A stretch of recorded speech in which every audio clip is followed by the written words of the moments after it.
Start rolling. ஒவ்வொரு வாட்டி வெளிநாட்டுக்கு டூருக்கு போகும்போதும் அந்த ஊரில் ஏதாவது ஒரு இடத்துல இவரும் இவரது மனைவியும் நின்று கொண்டு ஃபோட்டோ எடுத்து அதை ரிலீஸ் பண்ணுறது தமிழ்நாட்டில். இந்த புகைப்படங்களை அரசின் செய்தி விளம்பரத்துறையே வெளியிடுகிறது. அமெரிக்காவுக்கு போயிருந்தப்போ இதே மாதிரி அமெரிக்காவில் சைக்கிள் ஓட்டுற ஒரு ஃபோட்டோவை ரிலீஸ் பண்ணாங்க. எந்த சைக்கிள் ஓட்டுறதுக்காக அவனை ஓட்டு போட்டு அமெரிக்காவுக்கு அனுப்பணும்?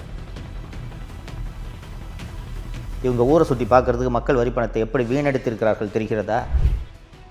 தொழில்துறை அமைச்சராக இருக்கக்கூடிய திரு டிஆர்பி ராஜா அவர்கள் வெள்ளை அறிக்கைன்னா இந்த வெள்ளை பேப்பரை தான் தூக்கி காட்டணுன்ட்டு வெள்ளை பேப்பரை தூக்கி காட்டுறாருன்னா எவ்வளவு ஆணவம் இருக்கும் இவர்களுக்கு, யோசித்து பாருங்கள்.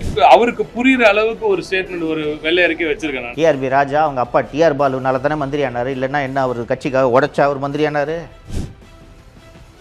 ஒத்த ரூபா துபாயிலேருந்து வரல இன்வெஸ்ட்மெண்ட்டு, ஒத்த ரூபா வரல. ஏன்னா அந்த குடும்பத்திலேருந்து யாரை தலைவராக போட்டாலும் ஏற்றுக்கிறதுக்கு ஆயிரக்கணக்கான தொண்டர்கள் கொத்தடிமைகளாக இருக்கும்போது அவர்களுக்கு இந்த எண்ணம் வராமல் போனால்தான் ஆச்சரியம். தமிழ் பெருங்குடி மக்கள் அத்தனை பேருக்கும் வணக்கம்.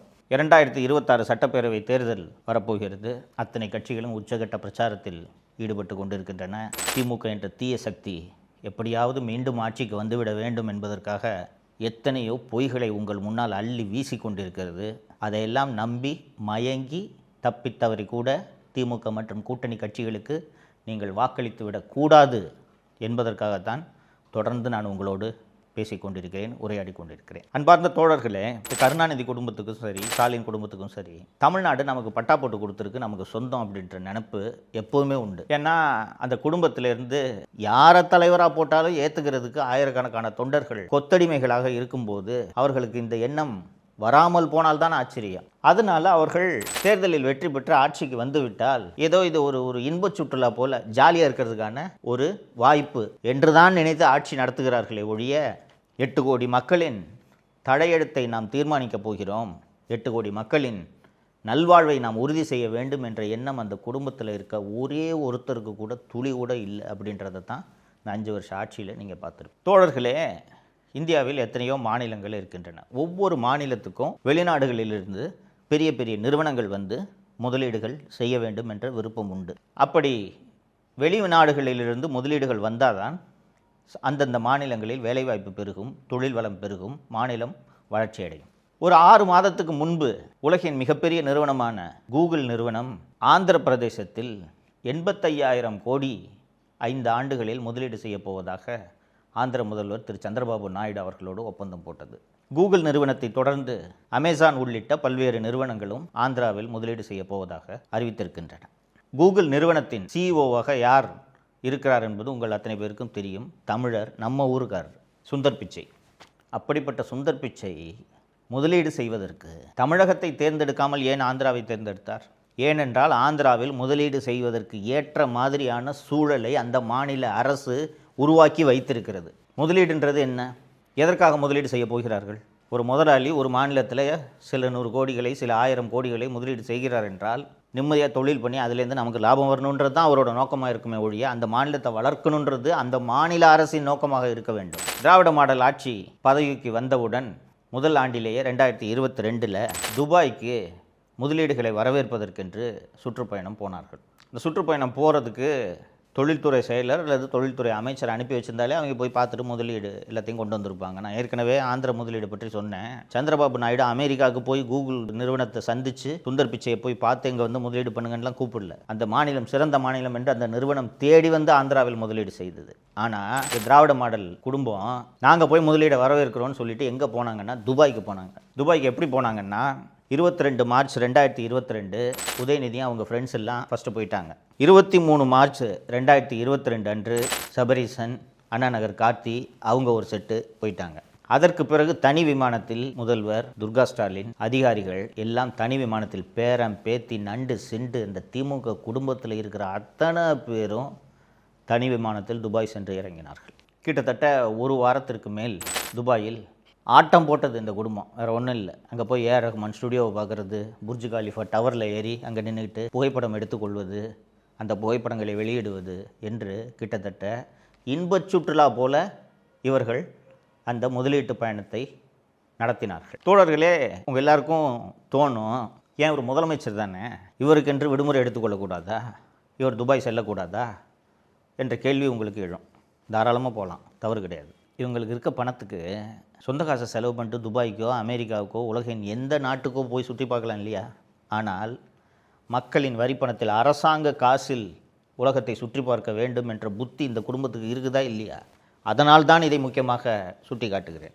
போய் துபாய் சுற்றுப்பயணத்தை எல்லாத்தையும் முடிச்சுட்டு வந்தார். வந்து 6100 கோடி முதலீடு துபாயிலிருந்து வரப்போகிறது.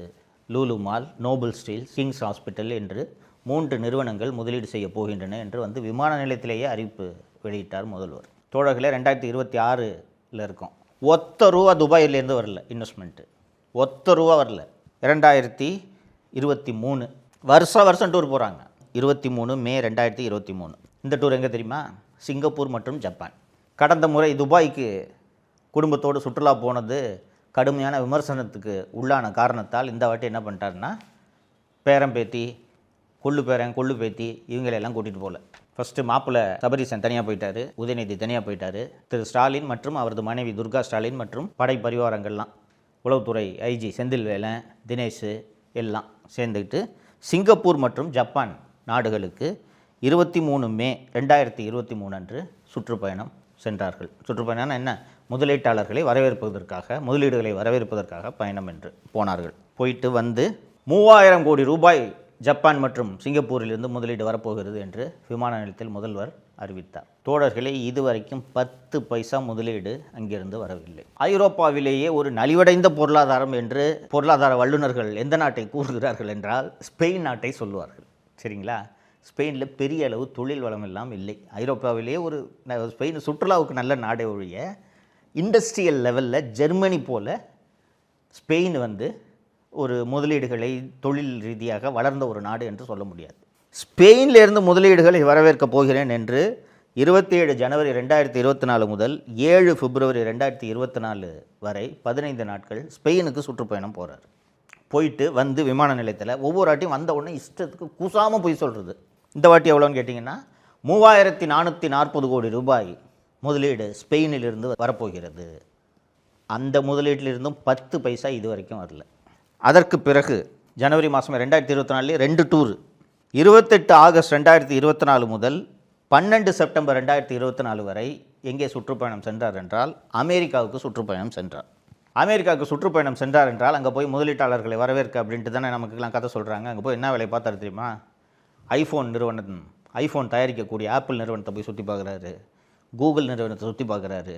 அமெரிக்காவில் இருக்கக்கூடிய முக்கியமான தொழில் நிறுவனங்கள் எல்லாம் போய் டூரிஸ்ட் மாதிரி போய் சுற்றி பார்த்து விட்டு வந்து விமான நிலையத்தில் 7516 கோடி ரூபாய் முதலீடு அமெரிக்காவிலிருந்து வருகிறது என்று அறிவித்தார். இந்த முதலீட்டிலிருந்தும் 10 பைசா இது வரைக்கும் வரல.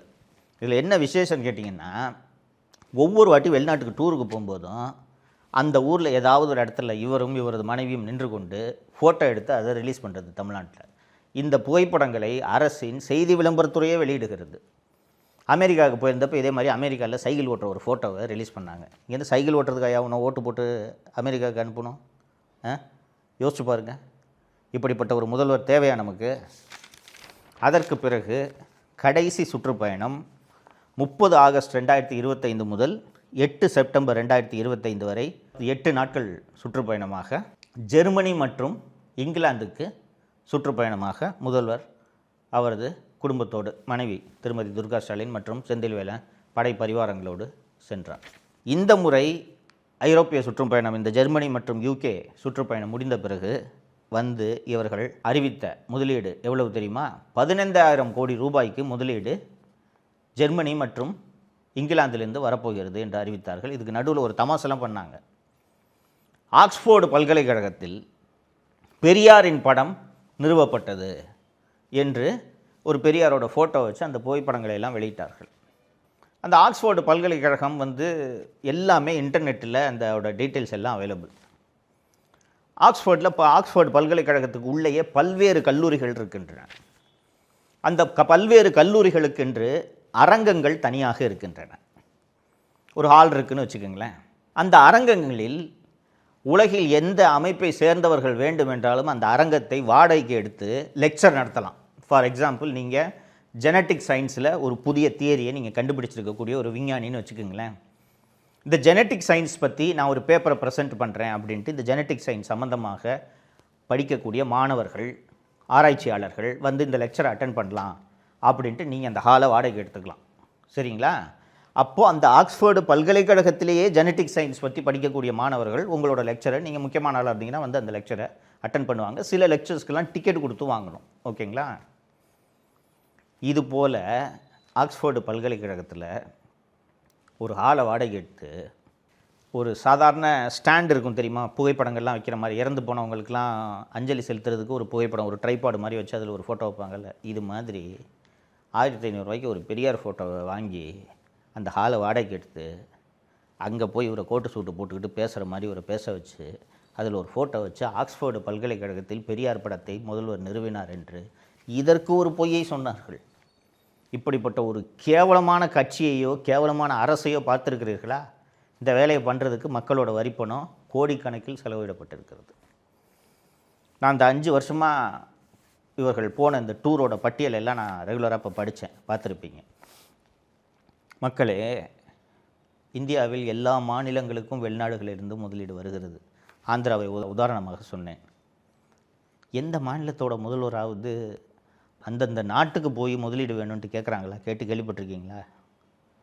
ஒரு மாநிலத்தில் முதலீட்டுக்கான சூழல் நன்றாக இருந்தால் தானாக முதலீடுகள் வரப்போகிறது. நீங்கள் அங்கே போய் நேரடியாக போய் முதலீடுகள் வேணும்னு அழைக்கணும். இப்போ ஆப்பிள் கம்பெனி இன்வெஸ்ட்மெண்ட் வேணும்னா இங்கேருந்து நேராக போய் டிம் குக்கை பார்த்து, சார் எங்கள் ஊரில் இன்வெஸ்ட் பண்ணுங்கன்னு கேட்கணுமா? ஒரு மெயில் போட்டால் போதாதா? இவங்க ஊரை சுற்றி பார்க்குறதுக்கு மக்கள் வரி பணத்தை எப்படி வீணடித்திருக்கிறார்கள் தெரிகிறதா?